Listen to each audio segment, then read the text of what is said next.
In this gripping documentary, we take you deep into the dark underworld of Poland's most notorious criminal empires, the Pruszków and Mochto gangs. You'll witness how high-ranking bosses once ruled the streets with impunity, extorted millions, and orchestrated brutal kidnappings. At the heart of it all was Masa, the infamous crown witness, who brought a criminal empire to its knees.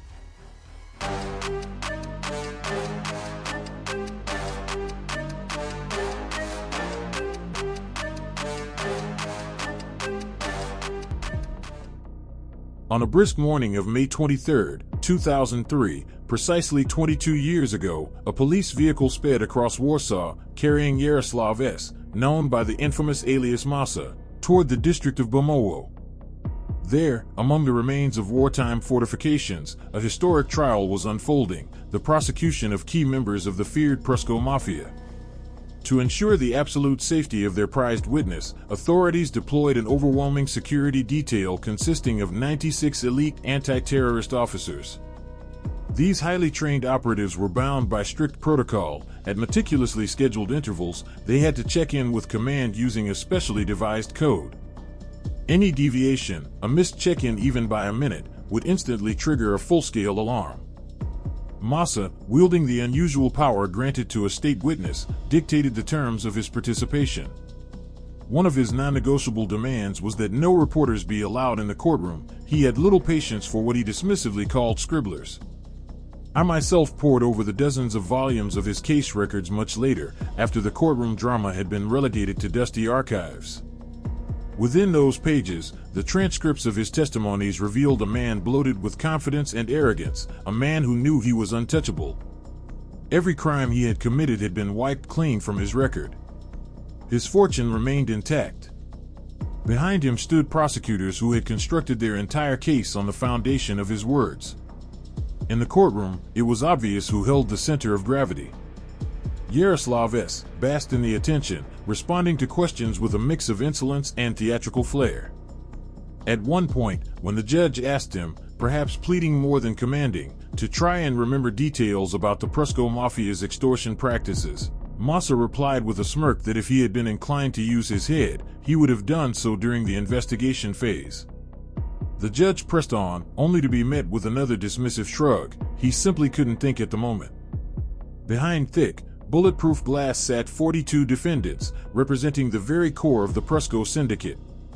Defense attorneys tried to corner Masa, challenging his assertions. One asked how he knew that Zygmunt had ordered him to assassinate a man known as Grandpa.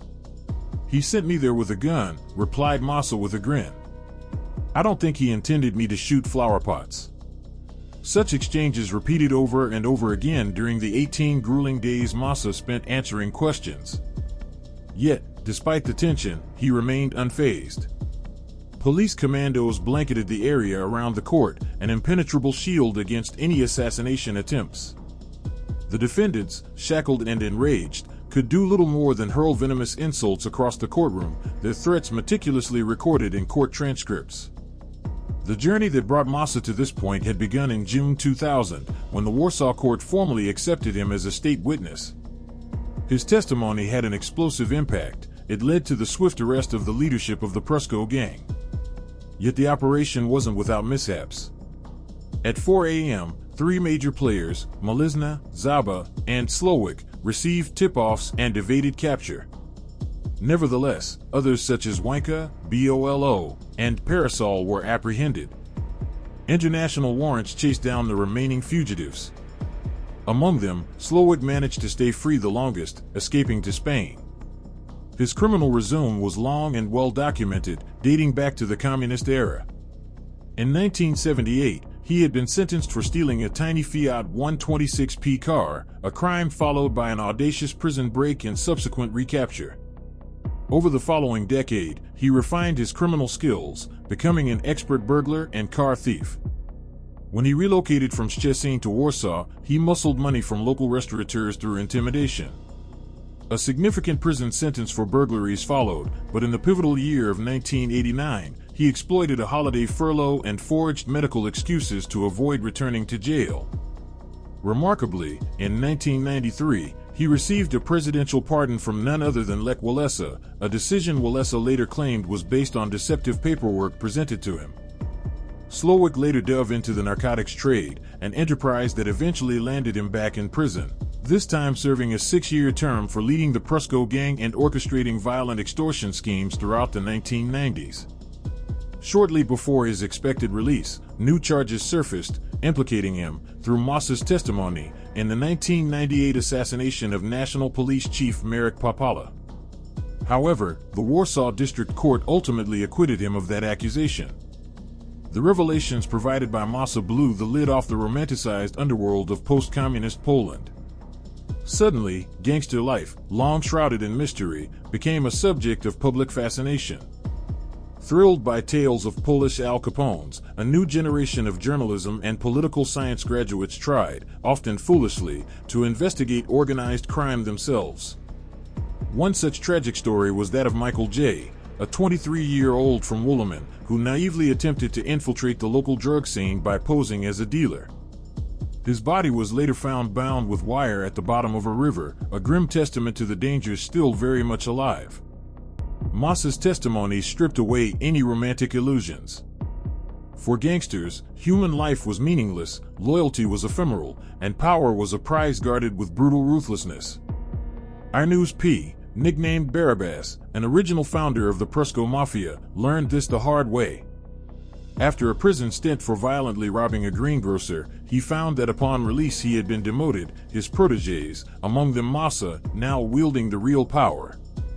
Power struggles in the underworld could be grotesquely simple. Zbigniew K., known as Ali, lost his status after a drunken scuffle ended with Parasol, a lower-ranking gangster, smashing his jaw. As Masa later explained, a boss who takes a beating from a subordinate loses all authority. Ali had once contributed significantly to the Mafia's coffers by stealing X-ray films, extracting valuable silver compounds for profit during the early 1990s. Other disputes ended far more bloodily. Miroslav D. Malizna started as a black market money changer and eventually controlled much of Warsaw's Praga district.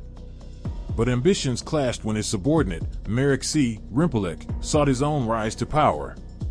In these turf wars, betrayals were common, and one such confrontation resulted in the murder of Cesare D., an act attributed by Masa to Malizna's hitmen. Not all conflicts led to corpses. Sometimes the mere display of force sufficed. One notorious incident occurred in 1994, when a convoy of Pruszków gangsters headed to Sopot to confront Nikodem S. Nikos, the reigning gangster of the Baltic coast. Armed with baseball bats hidden in their luxury cars, their show of strength was enough to scare Nikos into calling the police. Although detained briefly, the Warsaw gangsters were released without charges. Open warfare occasionally erupted, however. Henryk N. Zayad initially collaborated with Pruszków in smuggling spirits but turned hostile after a 1992 arrest, convinced his former allies had betrayed him. The bad blood deepened after he hijacked a truck carrying 5 tons of high-grade paper intended for printing Russian rubles, triggering a minor diplomatic crisis. Though most of the shipment was recovered, Zayad kept a portion for his own plans of counterfeiting currency. Ultimately imprisoned for orchestrating the attempted murder of Pruszków leader Leszek D. Wanka and for narcotics trafficking, Zayad penned a tell-all memoir, The World According to Zayad, from his prison cell, revealing uncomfortable ties between criminals and politicians. He never lived to see freedom again, dying behind bars. His brother, Wisław N. Wariat, continued the family's criminal legacy by building the largest amphetamine lab in Europe and allegedly attempting to assassinate Pruszków boss Zygmunt Art, though charges were never proven. Following the disintegration of the Pruszków Empire, an even fiercer group emerged from Warsaw's Mochto district. Initially subordinate to Barabbas, the Mochto gang grew rapidly, extorting shopkeepers and wholesalers under the thin veil of providing protection services, a euphemism for systematic blackmail. Unlike their predecessors, the Mochto gangsters displayed a new level of organization and ruthlessness, ensuring that Warsaw's criminal underworld remained as dangerous as ever.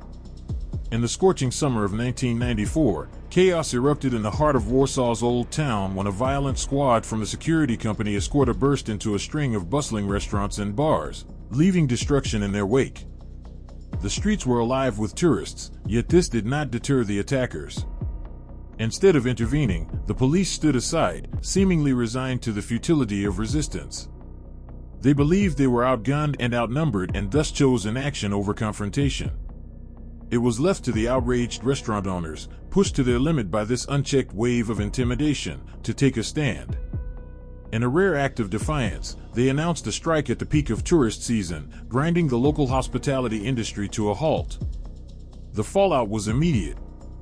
Escorted lost its license to operate, and the man behind the rampage, Dariusz B., known in underworld circles as Jogi, a feared gangster from Wooloman, ended up behind bars. His conviction, which included a sentence of 7 years, wasn't just for the destruction of businesses. He was also found guilty of extorting car owners desperate to retrieve their stolen vehicles, forcing them to pay hefty ransoms for what was rightfully theirs. In the upper echelons of this criminal ecosystem, extortion was elevated to a systematic business model. Zbigniew C., or Dax, ran a protection racket that masked itself in offers of security services. Businesses were given a stark choice: pay for protection or face retaliation. Those who dared to refuse found themselves targets of terrifying consequences. Buildings were set ablaze, kneecaps were shattered, explosive firecrackers hurled into windows, and, in especially cruel cases, shops were contaminated with butyric acid, a foul-smelling substance that clung to walls and fixtures and rendered the premises unusable. These weren't empty threats. Dax and his crew were known for following through.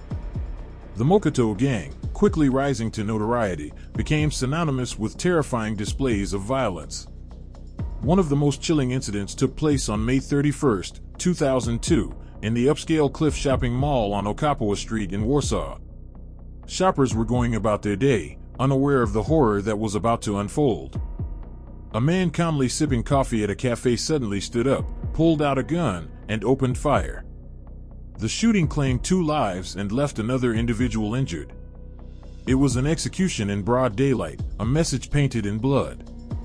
At the helm of the Mochto gang stood Andrzej H., known as Korek, a figure who had grown up in Warsaw's gritty Praga district. After the public learned that Masa, a prominent gangster-turned-informant, had begun cooperating with law enforcement, Korek implemented a brutal new policy: no one could join his organization without committing murder. The logic was darkly strategic: those who had taken a life would be forever barred from becoming state witnesses. Korek's reign came to a halt in July 2004. While walking down Marszałkowska Street, he was grabbed by undercover officers and shoved into an unmarked police vehicle. The charges he faced were serious. Authorities accused him of orchestrating the smuggling of a staggering 325 kilograms of cocaine. The drugs had been shipped from Puerto Cabello in Venezuela to Hamburg, then transferred to a Dutch vessel bound for Gdynia. Though he was set for release in 2017, another conviction added 2 more years to his prison term. As the Mochto gang evolved, it became increasingly focused on high-stakes robberies, especially targeting money couriers transporting cash to banks. A particularly audacious heist took place in Wielka Kosowska, an area just outside Warsaw known in the 1990s for its bustling trade in Asian goods. There, criminals stole more than 4 million zlotys, shooting couriers in the back if they resisted. Among the gang's most feared enforcers was Tomasz S., chillingly nicknamed Commandos. His descent into savagery began with assaults on mail carriers, but he rapidly climbed the criminal hierarchy to dominate the narcotics trade. One of his most grotesque acts involved the kidnapping of a drug dealer. Commandos crushed the man's head in a vice, severed both his hands, slit his throat, and, in a final act of barbarism, drove his vehicle over the corpse. Wojciech S., better known as Wojtas or Kieronik, was another master of cruelty. Known for kidnappings and executions, he sent severed fingers of his victims to their families along with ransom demands, sometimes as high as €1 million. In 2008, he was formally charged for a gruesome 2002 double murder. He and an accomplice had abducted 2 drug dealers from Piaseczno and took them to a secluded forest near Konstantin. There, their skulls were smashed with a hatchet. In 2022, justice finally caught up to Wojtas, and he was sentenced to life imprisonment. After Korek's imprisonment, leadership of the Mochto network fractured and passed to splinter cells based in Lower Mochto and Ursino. These were led by Sebastian L., Lepa, Artur N., Arxi, and again, Wojtas. For a time, Dax handled the group's dirty work, but he, too, was eventually brought down and sentenced in 2009 to 15 years. With Wojtas locked away and Dax behind bars, the gang lost some of its muscle, yet law enforcement remained convinced they were responsible for the murders of both Ulena B. and Harsher H., an Indian national. The kidnapping of Ulena B., the 21-year-old daughter of one of Poland's wealthiest businessmen, shook the nation. She had been walking home from university when she vanished without a trace. Despite her father's desperate efforts and the delivery of a ransom worth €1 million, she was never seen again. All he found, left at a prearranged location near Wisco, were strands of his daughter's hair, cut off and cruelly abandoned as a macabre token. From that point on, all leads went cold. Harsher H., a successful businessman from India, met a similar fate in 2004. The gang had intended to abduct his boss, but Harsher was driving the targeted vehicle that day. Mistaken identity sealed his doom. The kidnappers demanded €2 million for his release. In a heartbreaking television appeal, his wife begged for more time to gather the money. The Indian community in Poland rallied to help, managing to collect $800,000, still far short of the ransom. The criminals responded with a chilling text message, "Ransom in pieces, man in pieces." Soon afterward, a grisly package arrived containing the victim's severed fingers. The payment was never made. The 1990s were a period of unrestrained violence, and the town of Modlin saw its share of bloodshed. Here, brothers Jagors and Dariusz K., known respectively as Gino and Kerry, ruled the streets. However, a new gang calling themselves the Nowadworsi began to challenge their authority. The K brothers responded with escalating violence, shooting at the car of rivals Marek B., Bialy, and Powell G. Glebek, and torching tanning salons linked to them. But these were just warnings. Their most horrifying act came on June 23, 2000, when the town of Nowy Dwór Mazowiecki was preparing for a festive celebration to mark the end of the school year.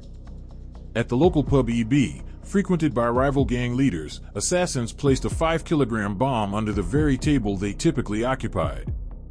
The plan was to detonate it during the event. But fate intervened. Early that morning, the pub owner noticed a loose paving stone where the bomb was hidden. When he picked it up, the device exploded. The blast hurled him onto the roof, killing him instantly. 3 young boys, summer workers at the pub, were also torn apart in the explosion. The K brothers were undeterred. Less than 3 months later, in the pub Tartak, Glebek and one of his men, Krzysztof B. Skurek, were playing slot machines when 2 masked gunmen stormed in. They were later identified as Marek N., Marek from Marek, and Daniel E., also known as Chulio. These were likely the same men who planted the earlier bomb. In Tartak, they opened fire with machine guns. Glebek and Skurek were riddled with bullets. Once down, the killers turned their bodies over with their boots to confirm they were dead, a final, cold act of assurance before they vanished into the night. In the year 2003, the Warsaw District Court received a sweeping indictment targeting the leadership of the Modlin-based criminal syndicate, a violent and deeply entrenched mafia group operating in the outskirts of the capital. Among the 9 individuals brought to stand trial were the notorious K brothers, central figures in the indictment and accused of orchestrating a deadly bombing at the EB pub. Even behind bars, Jagors K., better known in the underworld as Gino, remained an active and commanding presence. From within the confines of his cell, he sent out as many as 10 coded prison notes, known as GRYPSY, each day. These messages carried orders to his subordinates, dictated the allocation of mafia funds, and included instructions to silence or eliminate witnesses whose testimonies posed a threat to him. In one of his more audacious moves, he directed Piotr K., known by the alias Kickle, to launch a grenade attack against members of a rival gang. Despite his iron grip and strategic manipulation from behind prison walls, Gino gradually lost control of the criminal empire he had helped build. Trouble began when 2 of his lieutenants, Andrzej B. Broda and Mariusz S. Skowron, tried to seize control over the gang's lucrative roadside prostitution operations. In their rebellion, they managed to win the loyalty of Comrade Obaj, a key member of the Modlin Mafia whose allegiance had once firmly belonged to the K brothers. But defection came at a deadly cost. Less than a month after his betrayal, 26-year-old Obaj was gunned down while receiving medical treatment at the Bielansky Hospital. Recovering from a previous injury sustained during a brawl at a beer garden, he was confined to a hospital bed in the trauma surgery ward when masked assailants stormed the facility. In a brazen daytime assassination witnessed by patients and visitors alike, the gunman shot him multiple times in the chest before escaping from the fourth floor by rappelling out a window. The tide continued to turn against Gino when another former protege, Jarosław L, known as Świerzak, turned his back on his old mentor. In 2005, following the murder of Obaj, Świerzak declared himself the new leader of what had once been the K brothers' crew. This splinter faction became known on the streets as the Stronghold Boys, or Twierdzasi, a nickname derived from their base of operations in the old military fortifications of Modlin. They were well armed, having stolen a cache of weapons from their former leaders. When Dariusz K, alias Kerry, was released from pretrial detention, he was determined to reclaim the family's lost dominion over the Modlin criminal scene. Acting on behalf of himself and his brother, he attempted to negotiate a return to power. But Świerzak was uninterested in sharing control. Instead, he resolved to eliminate his former mentor altogether. Knowing that Kerry was cautious and always moved with a protective entourage, Świerzak laid in wait for hours one day, armed with an AK-47, hidden inside a dumpster near Kerry's home. But his patience proved futile. Kerry sensed something was off and stayed away that night. Realizing the threat, he put a hit out on Świerzak. On July 17, 2005, Świerzak was ambushed on the staircase of his apartment building while returning from one of the clubs under his control. As he reached the landing, gunfire erupted, but the weapon jammed, sparing his life.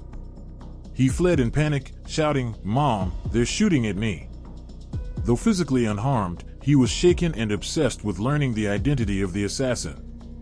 Soon after, he heard whispers that a local drug dealer named Artur Z, who had sometimes partnered with the K brothers in past operations, had been bragging about possessing the weapon used in the failed hit. Determined to find the truth, Świerzak decided to confront him. On the morning of August 5, 2005, two vehicles came to a screeching halt outside Artur Z's building. Men dressed in fake anti-terrorist uniforms stormed the property. They forcibly dragged Artur and his pregnant fiancée, Małgorzata R., out of bed. Barely clothed, the couple was taken to a desolate wooded area near the Modlin fortress. There, they were subjected to vicious torture, even after Artur revealed the identity of the man who had tried to kill Świerzak. Despite the confession, their captors forced the victims to dig their own grave before executing them and dumping their bodies inside. While the authorities were finalizing the indictment for the gruesome murders in the Modlin woods, Dariusz Kerry was nearly assassinated himself. Still hellbent on silencing witnesses, he ordered the execution of Andrei M. from near Ciechano and his mother, Eugenia. For the task, he again turned to Jarosław H., the same hitman previously assigned to take out Świerzak. They agreed on a fee of 30,000 zlotys. But after the murders, H. received only a third of the promised sum. Furious at being shortchanged, he plotted revenge. In the spring of 2006, Jarosław H. lay in wait outside Kerry's house in Nowy Dwór. When Kerry, temporarily released from jail, stepped outside, H. opened fire, but the bullet struck only a fence. Shaken, Kerry requested to return to prison early, believing it to be safer than freedom. He wasn't alone. Many of his former associates were being locked up, filling the prison yard with familiar faces from the criminal world of Nowy Dwór. There, he eventually encountered Jarosław L. Świerzak, who had been arrested in Olsztyn while planning a robbery at a currency exchange. By October 2007, the Modlin gang's most feared enforcers were sitting together on the defendant's bench in Warsaw Prague's district court. The trial ended in May 2008. In a dramatic and emotional moment, Piotr T., known as Squara, a hulking figure known for his steroid-enhanced physique, read his final statement aloud while sobbing uncontrollably. He admitted to taking part in the kidnapping and accepted his punishment with apparent humility, though he claimed he hadn't known things would end in such a brutal double murder. He also said he felt he couldn't refuse Svirzak, who had long tormented him. The court issued 3 life sentences to Jarosław L, Joseph M, and Krzysztof M. The latter would later have his sentence reduced to 25 years on appeal. One name was conspicuously absent from the final verdict. Jarosław S, known as Sleds, managed to evade arrest entirely. Hunted across Europe under an international warrant, he was finally apprehended on the island of Malta 2 months after the initial trial concluded. Initially presenting a false identity, he was unmasked and sentenced to life in a separate proceeding. A second trial, this one focused on the bombing at the EB pub and the execution-style murders at the Tartak Club, stretched nearly a decade. By the time the verdict was delivered in April 2013, Jagor's K. Gino was no longer alive to hear it. After spending nearly 5 years in pretrial detention, a court had allowed him to await the outcome as a free man. But just 3 days before Easter 2008, he was gunned down outside his apartment building. His freedom had been short-lived.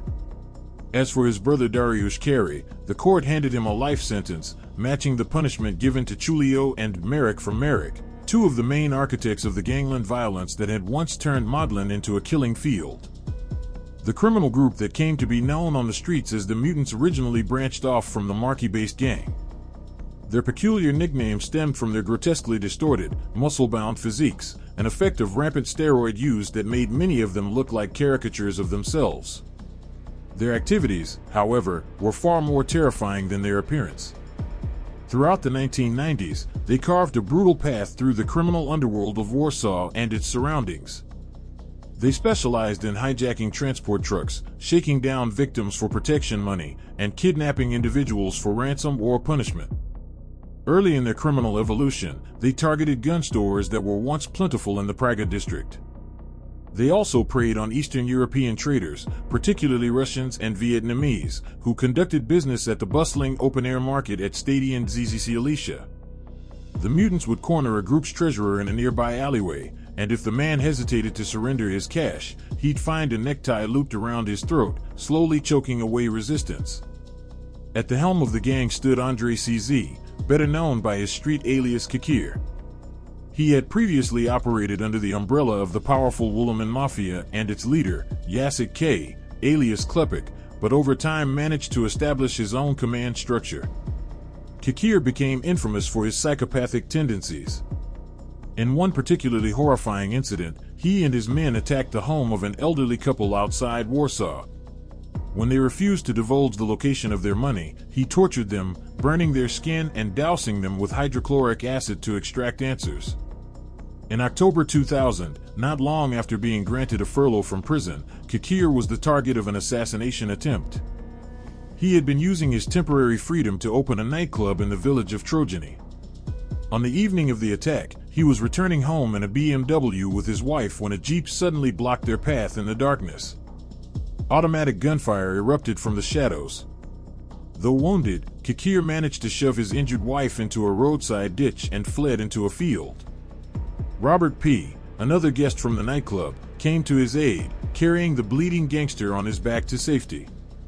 Meanwhile, the assailants used flares in an attempt to locate their fleeing target among the fields.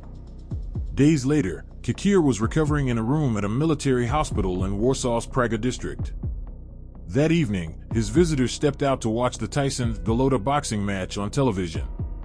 A nurse noticed a man walking down the corridor who wasn't wearing shoe covers, standard hospital hygiene protocol. Before she could confront him, the man entered Kikir's room. Moments later, the hallway echoed with the sound of gunfire. The killer emerged holding a pistol and fled. Inside the room, the notorious gang leader lay dead under his hospital bed, apparently having tried to hide as the bullets found him.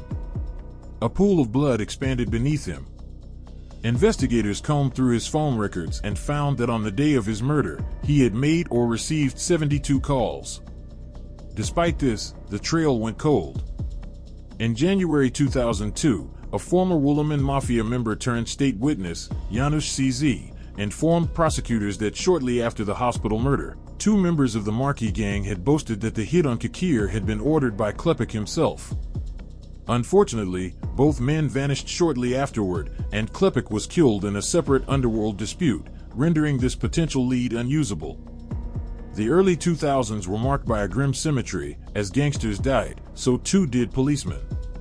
On December 17, 1994, in the small town of Kabilka, a police patrol attempted to stop a suspicious BMW.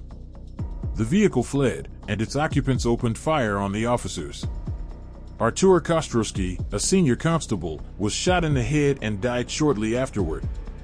The perpetrators escaped in what was later confirmed to be a stolen car.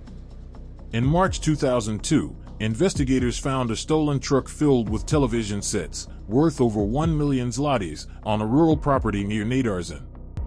As police were securing the evidence, 3 vehicles carrying armed assailants arrived. In the ensuing gunfight, Miroslav Zak, head of the criminal division in PSXNO, was killed. The suspects fled.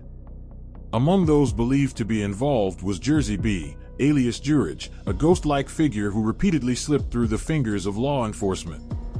Another implicated gangster was Robert C., a member of the Marquis gang, who had been hiding in a villa in Magdalenka.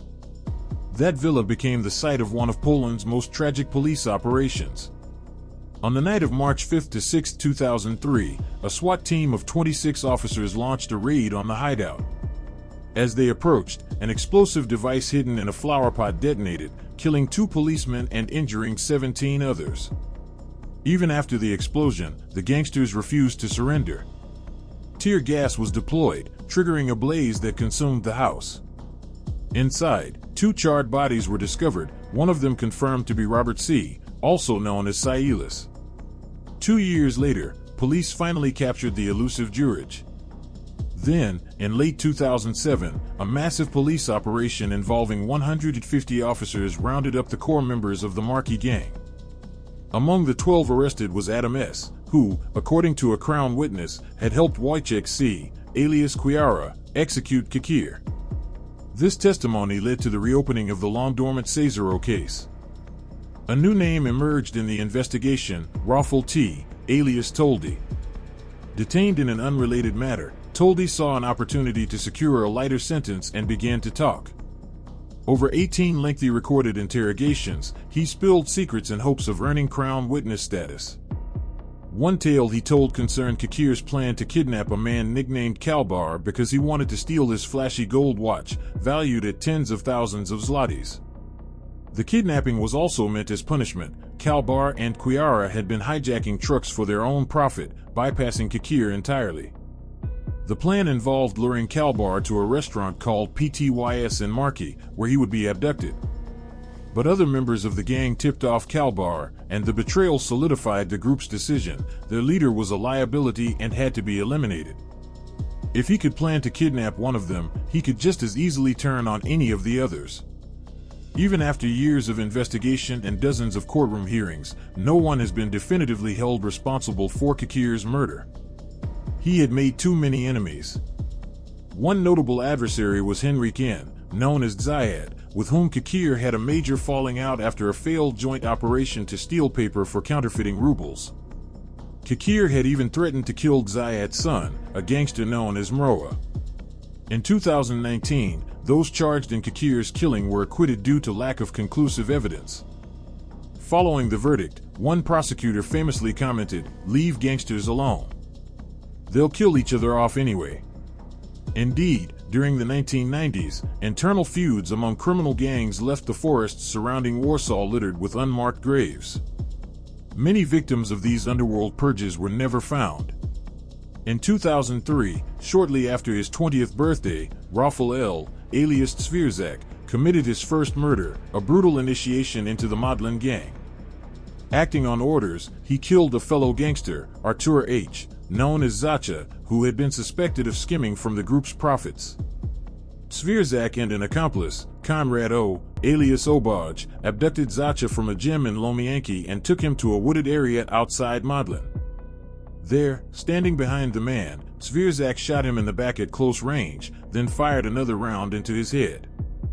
He later bragged about keeping the victim's gold watch and chain as grisly trophies. In another shocking act of betrayal, Svirzak murdered two more of his former gang comrades, Broda and Skowron, who had fallen out of favor for defying the K brothers. After a farewell dinner filled with drinks and laughter, the four men piled into a car. Broda drove, with Skowron in the front seat. Obaj and Svirzak sat in the back. At one point, Obaj feigned illness, claiming he needed to vomit. They pulled over near a forest. As Broda and Skowron exited the vehicle, Svirzak opened fire, killing them both. Their bodies were buried in a forest clearing, concealed beneath layers of branches, yet another pair of souls lost to the underworld's silent cemetery.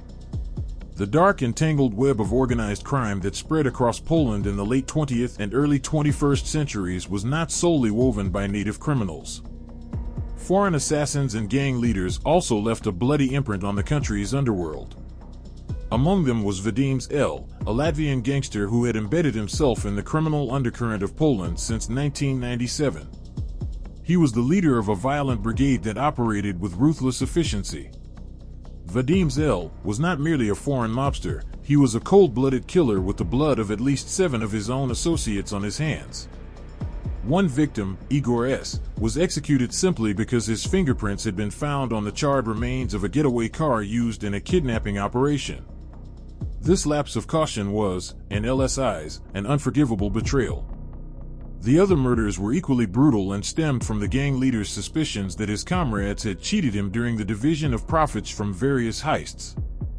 Perhaps the most chilling of his acts occurred during the burial preparations for one of his victims. L., as though conducting some twisted ritual, demanded that his men draw lots to decide who would carry out the execution of the slain man's 10-year-old son. The murder of the child took place during what can only be described as a grotesque barbecue gathering. In 2000, L. fled the country, making his way first to Mexico and then to the United States. But justice caught up with him. He was deported back to Poland in 2004 and eventually sentenced to life imprisonment. Another major figure in the Polish criminal landscape was Wysław N., better known as Wariat, a leading figure in the Zabki gang. His criminal resume began with large-scale smuggling of spirits across the western border and escalated to producing and trafficking amphetamines, as well as selling stolen German vehicles. His time ran out in December 1996 when an attempt was made on his life, although he survived. 2 years later, in 1998, while returning to his car with groceries outside a delicatessen in Praga, he was gunned down. His murderers were never identified. That same year, on April 24th, Poland's criminal elite was shaken by the assassination of Nikodem S., better known as Nikos, widely regarded as the godfather of the Gdansk underworld.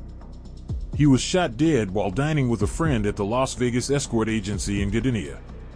Nikos had been the gateway through which organized crime entered the world of politics.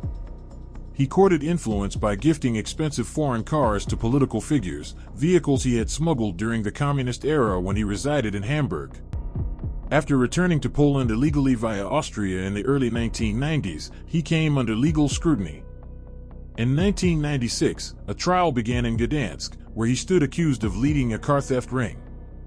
Another gangster whose life was repeatedly targeted was Marian K., known as Klepik, the boss of the feared Woolman Group. He was infamous for extorting protection money from restaurant owners in Warsaw's Old Town. The first attempt on his life occurred at the end of 1998, when a bomb exploded under his Mercedes, parked near a Gion hypermarket. Remarkably, he survived.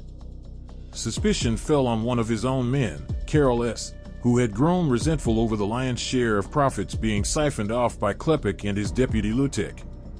Karol had demanded to renegotiate his dues, but Marian K. interpreted the challenge as insubordination. In response, he publicly slapped Karol in front of others. The insult sparked a deadly counterattack. On March 31, 1999, Klepik, Lutek, and 2 prospective hitmen gathered at a restaurant named Gama in Warsaw's Wala district to plot Karol's assassination. Unbeknownst to them, Karol had already learned of the meeting. Donning a mask and flanked by his own team, he stormed the establishment. A furious gun battle broke out, leaving Klepik, his entourage, and even a bystander dead. The restaurant was left riddled with bullet holes, shattered windows, and leaking radiators that turned the floor into a flooded scene of carnage. Carol S. was later sentenced to life in prison. Another case that ended in blood was that of Cesare D., who had received an order from Wariat to assassinate a Pruszków boss named Zygmunt R., also known as Cabin or Bolo. Cesare had defected to the Woolman side after R. refused to release $150,000 that Cesare's father, Jacek D., had deposited with the gang before his death. Jacek had been notorious for his monstrous cruelty. He was known to gouge out eyes and snap necks with his bare hands. He also abused his own son, who eventually killed him. After the father's death, Cesare sought to retrieve the money, but R. insisted that part of the funds be used to erect a tombstone in Jacek's memory. Offended, Cesare decided to kill R. rather than honor his father's legacy. The attempt failed, and months later, Cesare D. himself was murdered. The killer was never caught. By 2007, as law enforcement cracked down on the Mochto group, new threats and vendettas emerged. During interrogation, Mariusz S., known as Marcel, told the prosecutor that someone named Bajbus had botched an operation and needed to be punished by killing a member of his family. The target, Krzysztof M., a minor Crown witness, was serving a 6-year sentence for his role in the murder of a fellow Mochto gangster, Łukasz W., known as Jik. 4 men had taken part in the killing, which began with strangulation and ended with a tow rope looped around the victim's neck to ensure his death. His body was buried in a forest. Krzysztof M. never felt truly safe in prison. Once, as he crossed paths with former associates Zbigniew C., alias Dax, in the yard, he asked him how things were going. Dax coldly responded, "You should start worrying about yourself." It was a chilling warning. Bajbus's faction specialized in hijacking trucks carrying goods for Chinese and Vietnamese traders. Currency exchange owners were also targeted for extortion. One incident turned deadly when a debtor was choked to death during an aggressive collection. The violence eventually reached Bajbus's own doorstep. One morning, his wife, Anna M., was on her way to work at a family-owned shop when gunmen ambushed her. She was shot 7 times, in the back and head, and died shortly after arriving at the hospital. She left behind 2 children. The case was closed without charges. The perpetrators were never identified. Despite the threat to his life, Krzysztof M. continued cooperating with authorities. In 2010, arsonists set fire to his home on 2 separate occasions. Again, the culprits remained unknown. After completing his prison term, he was released in 2014. He cut all ties with the Mochto group and went into hiding. However, his name soon appeared on the infamous death list, a secret roster that includes not only rival gangsters, but also prosecutors, judges, and law enforcement officers who dared to challenge the powerful criminal syndicate once known as the Mochto Mafia. In the realm of organized crime, justice among criminals was often swift, unforgiving, and final. Killers acted without hesitation, verdicts were pronounced and executed within hours, sometimes minutes. But in the world of official justice, when the same criminals found themselves facing formal charges before a court of law, the wheels of justice moved at a pace that was painstakingly slow, burdened by bureaucracy, missing witnesses, and legal technicalities that frequently ground trials to a halt or delayed them indefinitely. Judge Barbara Pumnik of the Warsaw Praga District Court once publicly addressed this frustrating discrepancy. She pointed to a growing reliance on the testimonies of Crown witnesses, former criminals who had been granted leniency in exchange for their cooperation with prosecutors. Despite their proliferation, these so-called privileged traitors rarely brought closure.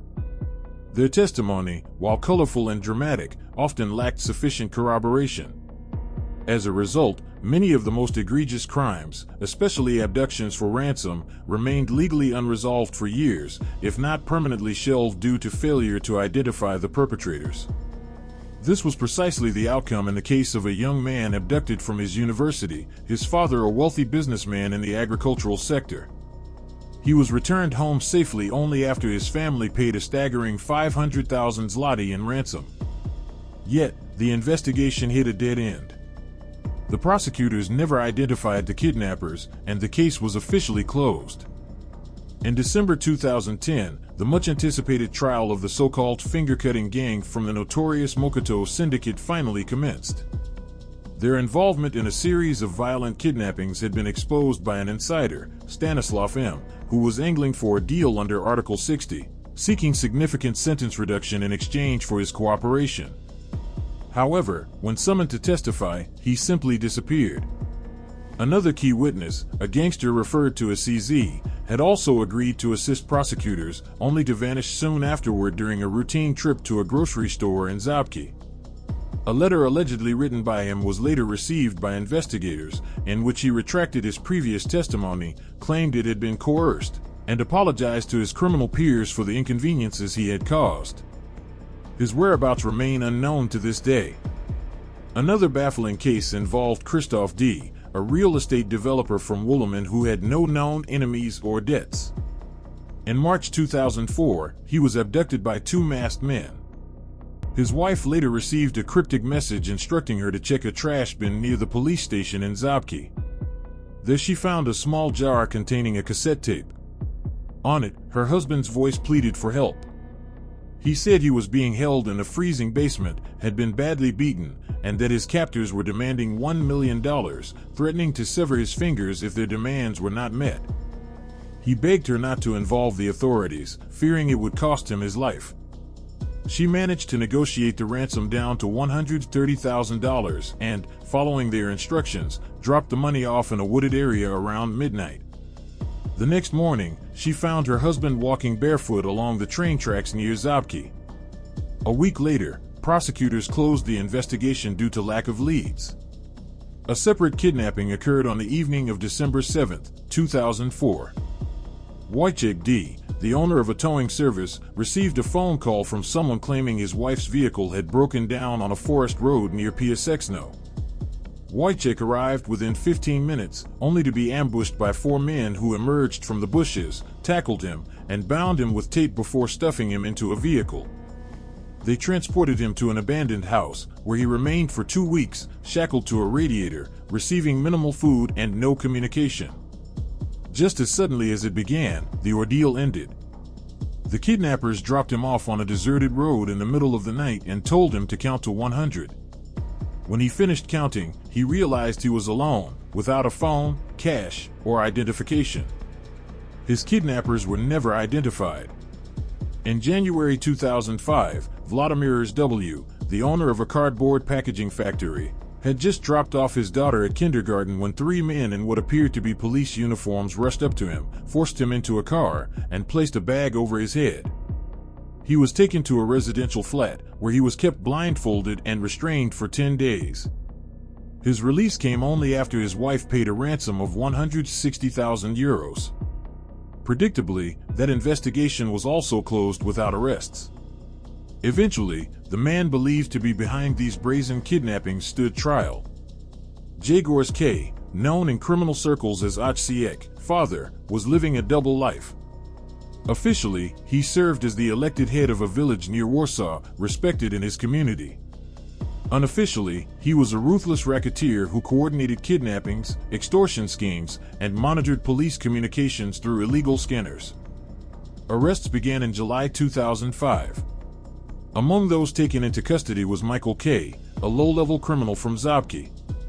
During interrogation, he confessed not only to being part of Wojciech's gang but provided extensive details about the group's activities, including the kidnappings of Wojciech D. and Vladimir W. He also implicated several others, including the Kozly brothers, Krzysztof and Robert B. and associates Jarosław M. and Tomasz D. According to Michael, their group occasionally worked alongside the Mochto mob, including in one case involving the abduction of an Indian national. The victim, he explained bluntly, was treated roughly. They cut off his fingers. Krzysztof B. corroborated parts of Michael S. account, admitting his involvement in several of the kidnappings and plans for others that never materialized. These admissions were later included in the formal indictment. But before the trial could begin, Michael K. vanished in July 2006. While searching a hideout believed to belong to Wojciech, police found a handwritten letter addressed to him from his wife. The message, written in a desperate tone, appeared to be a confession and retraction from Michael K. himself. In the letter, he claimed he had been manipulated by the police into fabricating testimony. He admitted he had been tempted by offers of money in exchange for blaming the others and confessed to agreeing to help sabotage HCX by setting fire to his farm and kidnapping his child. He concluded the letter with a withdrawal from the entire scheme. A handwriting expert later confirmed the note was indeed written by Michael K. Despite this revelation, his fate remains unknown. His disappearance added yet another chapter to a long and troubling saga in which justice, when pursued through legal channels, is anything but swift. Victims wait for answers, prosecutors are left chasing ghosts, and perpetrators, if not killed by rivals, sometimes vanish into the same shadows from which they once emerged. The legal saga surrounding a sprawling case of abductions eventually found its way to the courtroom of the district court in Warsaw's Praga district. During the proceedings, one of the key accused, Krzysztof B., dramatically shifted his stance. Despite earlier giving investigators detailed accounts of the kidnappings of Krzysztof D. and Vladimir W., he suddenly declared that he had never met the alleged victims. He claimed his previous confessions were coerced and constructed under pressure, particularly by a police officer who supposedly fed him information. According to Krzysztof B., he had merely repeated what others, especially Michael K., had claimed during interrogation because he had been physically assaulted, hung from a safe handle, and forced to comply. His reversal conveniently aligned with the legal strategy of his brother, Robert B., who also claimed that promises had been made, specifically the status of a Crown witness, in exchange for confessions to over a dozen abductions, which he insisted he knew nothing about. Jarosław K. took the stand to argue that he was being persecuted as revenge for intercepting police communications using radar surveillance. Other defendants, such as Andre K. and Artur K., the latter nicknamed Baron, described harrowing treatment at the hands of officers during their interrogations. They alleged physical abuse, suffocation with bags, and the use of electric stun devices. Baron explained that shortly after his arrest, he was offered a deal by both a policeman and a prosecutor to become a Crown witness in return for incriminating Jarosław K., known as Father, and Wojciech S., alias Wojtas, as the masterminds behind 30 abductions. He claimed he refused outright. Even one of the kidnapped victims, Vladimir W., could not confirm the identity of his captors in court. He stated plainly that someone else had abducted him and that he had no idea to whom his wife had paid the ransom. He suggested that police may have steered his recollection, including where he was allegedly held. As the trial unfolded, patterns began to emerge, not just from the accused, but also from witnesses, hinting that investigators had at times manipulated or pressured individuals during questioning. Allegations surfaced that police had attempted to influence official interrogation records, casting a long shadow over the reliability of much of the evidence. By late December 2007, the majority of the defendants were released from custody. Yet the final judgment didn't come until a full decade later. 2 men received short sentences, 2 and 3 years respectively, while 8 others were cleared of all charges. Judge Barbara Pilnick, in a lengthy summary, criticized the flawed investigation, citing substantial procedural errors that made it impossible to deliver harsher sentences, even though many of the accused had extensive criminal histories. Prosecutors had failed to prove core accusations, such as the grisly claim that the kidnappers had severed their victims' fingers.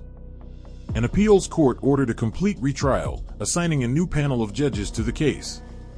At the same time, a new trial began at a heavily secured courtroom in the Warsaw District Court on Kachina Street. This case involved another set of so-called finger cutters.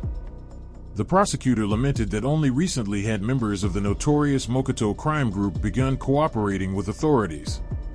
Tragically, some of those who did, such as Michael K., who wrote a damning letter to Father implicating the kidnappers, vanished under mysterious circumstances, likely murdered in retaliation. In a not yet final verdict, the court handed down life sentences to 3 men. Wojciech S., Krzysztof P., and Tomasz R. Marcin N. was given 25 years, while Artur N., Jarosław K., and Sebastian L. each received 15-year sentences.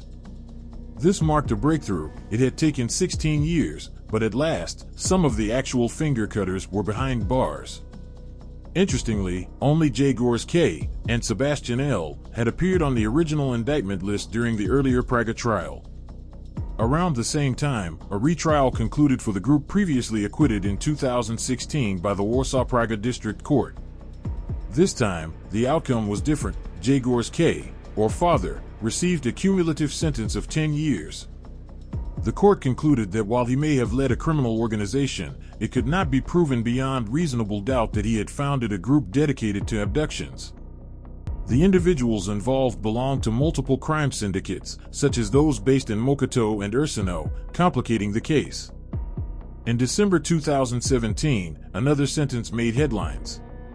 Rafał B., known in the underworld as Bukasiak, was convicted on 22 counts, including extortion, profiting from prostitution, multiple kidnappings, drug smuggling involving marijuana, hashish, and cocaine, complicity in murder, and 2 homicides. The court sentenced him to 25 years in prison. In his final statement, B. made a dramatic declaration: "A death sentence has already been passed on me, not by 1 or 2 people, but by entire groups." He claimed his testimony had led to the dismantling of multiple gangs, Mochto, Wulaman, Kozianis, and now, in his view, the court was punishing him for exposing the truth. That same year, yet another trial concluded, this time involving the gang led by Marek CZ, nicknamed Rimpelek. This crew had carried out a notorious 1995 armed robbery on a cash convoy transporting funds for Warsaw's public health system. The heist netted them over 1.2 million zloty.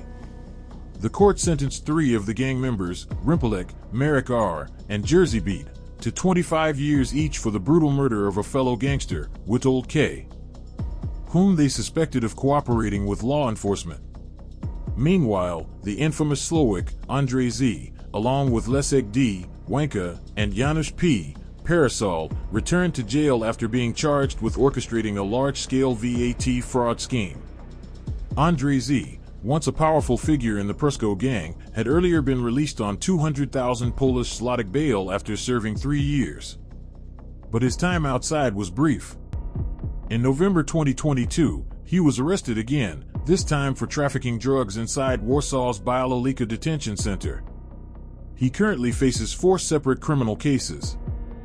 Despite these high-profile cases, the era of sweeping mob prosecutions is drawing to a close.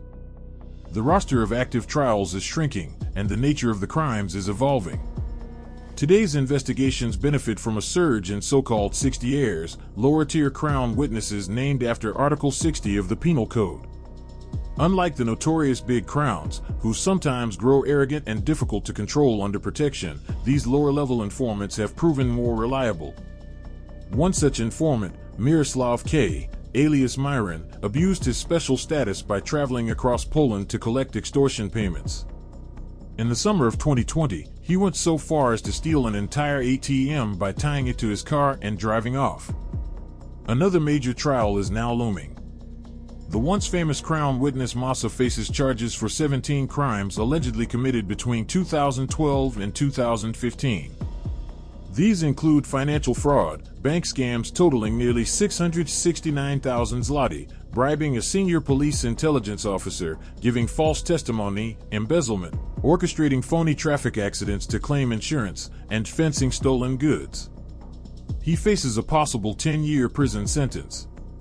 Among his more bizarre allegations, that he instructed a thief from Lodz to steal canned fish, razors, shampoo, deodorants, and 149 bottles of vodka from stores like Biedronka, Lidl, and Rossmann. Crown witnesses are not immune to the psychological toll of betrayal and retaliation. Some cannot cope with the threats from their former comrades.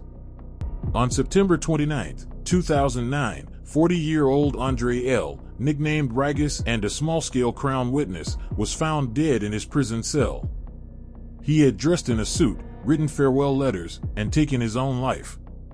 Before his death, he revealed details about the gruesome murder of Piotr Glowala, a businessman and stock market investor who was decapitated with an axe and a machete. His mutilated body was left on a busy roadside. The investigation broke wide open 2 years later, thanks to Rygus, who confessed his role in Glowala's kidnapping. He claimed that a gangster known as Graf had hired Chechen hitmen to carry out the murder. Ryga's testimony filled over 500 pages and formed the basis for a sweeping indictment against Graf's crew for abduction and murder, a trial that began in 2008 and, remarkably, is still ongoing. On a broader level, the war between rival gangs has left a long trail of casualties. On September 3, 2021, a modest funeral was held in Pruszków for Zygmunt R., nicknamed BOLO, a towering figure in the criminal underworld of the 1990s. Unlike most of his peers, BOLO died of natural causes, surrounded by family. For many gangsters of his era, that kind of peaceful death remains a rare and elusive privilege.